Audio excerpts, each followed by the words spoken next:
pinagseseksihan at talented ang candidates ng Miss Taguig at Miss Teen Earth 2012 sa Bohol. Ipinakita rin nila ang kanilang love for Mother Earth.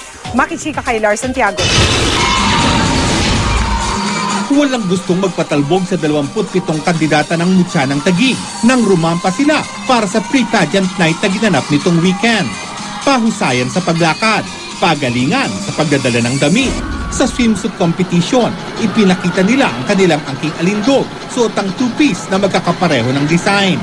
Isa-isa silang rumampa at hindi mababakas ang nararamdaman nilang kaba habang sila ay lumalakad sa entablado. Sa pre-pageant din idinaos ang talent competition at kanya-kanyang gimmick ang mga kandidata.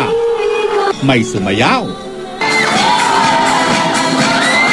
Meron ding kumanta.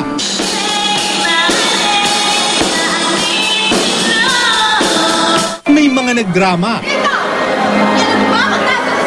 At may nagdrawing pa. Hinikayat ni Taguig City Mayor Lani Cayetano ang mga kandidata na maging environment conscious. Kaya naman sa costume portion, mga recycled at environment-friendly material ang inirampa ng mga kalahok. Pinalakpakan ng mga manunood ang ipinakitang creativity ng mga kandidata sa kanilang environment-friendly costumes.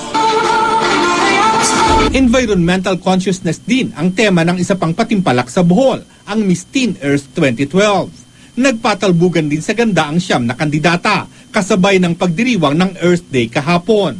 Nag-tree planting ang mga candidates bilang tugon sa panawagan na alagaan at protektahan ang mundo. Sa huli, kinoronahang Miss Teen Earth si Karen Morfru. War Santiago, updated sa Showbiz Happening.